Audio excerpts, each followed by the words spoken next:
How to get on TV. The easiest way to get on TV is to join a community access television station and produce your own show. Community access television, also known as community TV, public access, and cable access TV, is typically owned and operated by members of the community, nonprofits, cities, and surrounding suburbs. They produce and curate content that is local to the area. They offer video production services, equipment, and classes on how to use that equipment. Most cities and suburbs have community access television.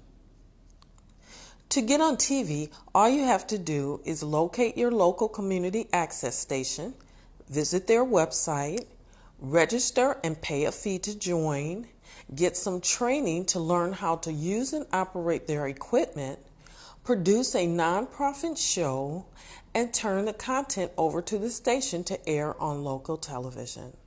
A sample cable access TV show is at the end of this segment. It runs about 10 minutes. If you don't want to watch it, go on to the next segment.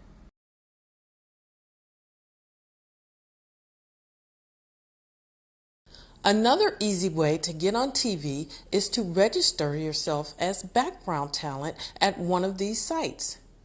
There are others, but we have had a lot of success with these.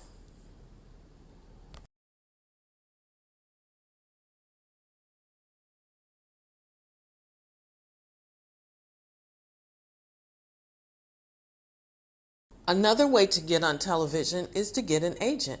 They know when TV and film projects are shooting and need talent. Another great way to get on TV is to get booked on a game show as a contestant or an audience member. How do you do that? Say you want to get on Let's Make a Deal, for example. Go to the show's website, click on either contestants or get tickets, and follow the instructions. Or visit one of these websites and fill out a contact form and say that you are interested in being on the show.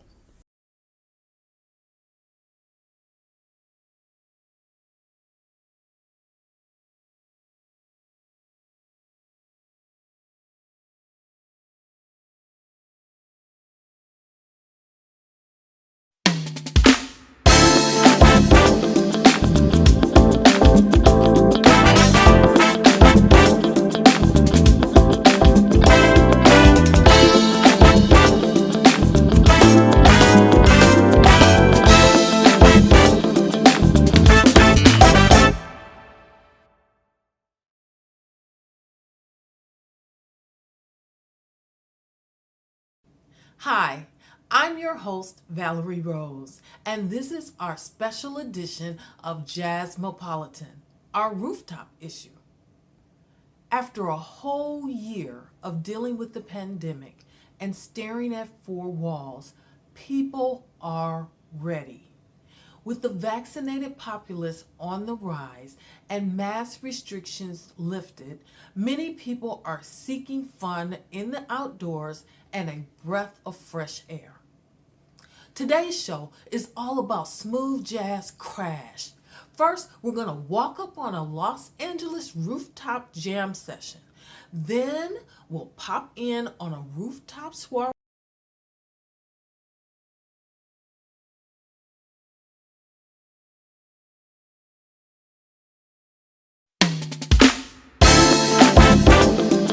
Jazz and the circus, they just don't mix. Or so you thought. In the United Kingdom, we found a professional circus performer that shows us that the two actually go together like vodka and gin, both shaken and stirred. And we have a few extra smooth jazz lifestyle treats. Stay tuned.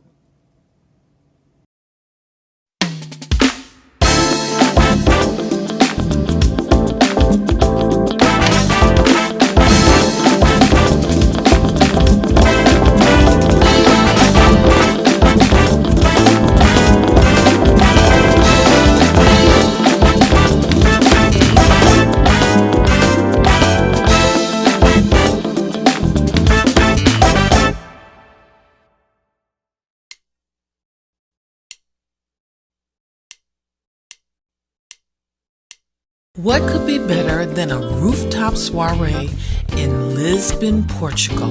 Good friends, good food, good wine, and of course, smooth jazz. And with the breathtaking views, selfies with old friends are inevitable.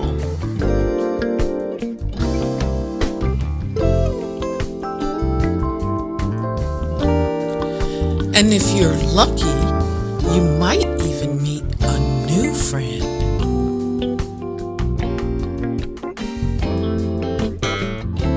And with the warm sun on your shoulders, it might even give you the courage to ask her out.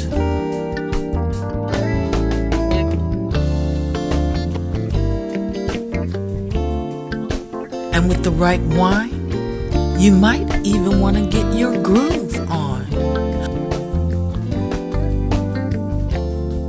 Or maybe you just like the taste of burgundy on your palate.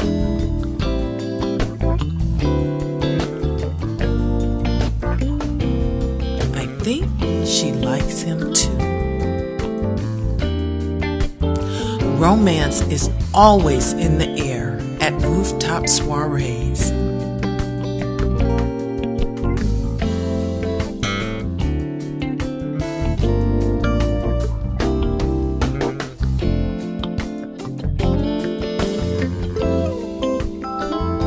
But you don't have to be in Portugal to enjoy one. With summer right around the corner, invite your friends and family to a refreshing rooftop soiree. It's simple to do, and you don't need a lot of money. All you need is a roof and a few easy steps to throw a perfect summer rooftop party. Number 1, choose a theme and a decor like Paris, fruity floral, movie night, glow in the dark, speakeasy, underwater, or my favorite, celestial. For that one, choose props like the sky, clouds, moon, and stars to decorate with. Number 2, choose a signature drink. We recommend grapefruit mimosas. They're summer fruity and easy to make. 1 part grapefruit and 3 parts champagne. And for your guests who don't drink, substitute the champagne with Welch's sparkling grape juice, or they can drink the juices separately. For the food, put together a nice fruit, cheese, and meat charcuterie board.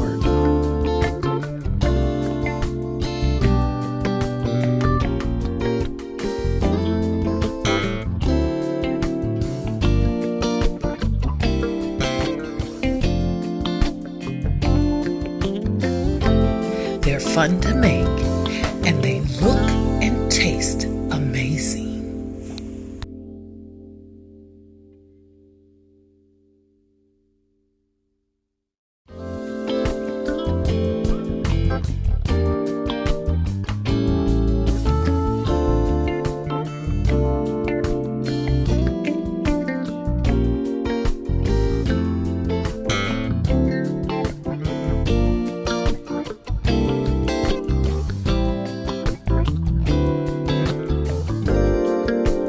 Our favorite is the smoked salmon charcuterie with pickled red onions, capers, grilled toast, thinly sliced cucumbers, fresh parsley, grilled toast, and avocado spread. Delish. And finally, the smooth jazz, of course. If you can't afford to hire a band, a Bluetooth and a speaker will do.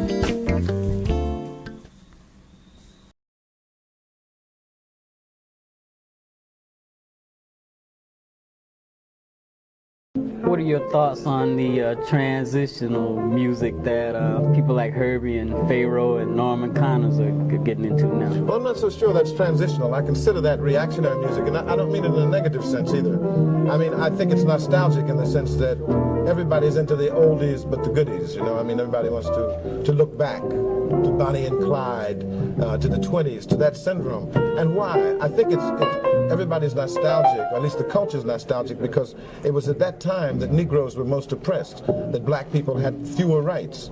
And that, you see, as our music metamorphosed into the 40s and 50s and 60s, I think it also developed along certain rational lines and scientific lines as well, which have never been investigated or really understood thoroughly by our people, which is why rock and roll and soul music, if you like, and all those terms, is very convenient, I think, for an establishment which seeks to regiment our people, to regularize their thoughts. It's because they are creating today a plantation of the mind. Take the top 20 recording artists in the country. A majority of them will invariably be black at any given time, be it Armstrong, Ellington, or Basie, Coleman Hawkins, Billie Holiday, Charlie Parker, Bechet, Mahalia Jackson, Stevie or Aretha, the Jackson 5, the Commodore, Earth, Wind. Interestingly, the former list cuts across all age groups.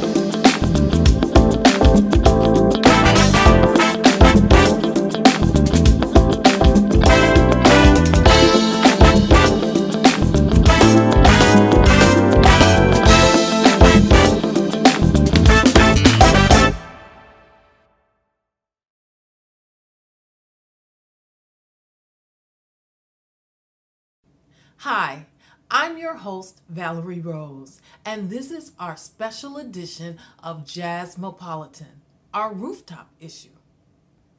After a whole year of dealing with the pandemic and staring at four walls, people are ready. With the vaccinated population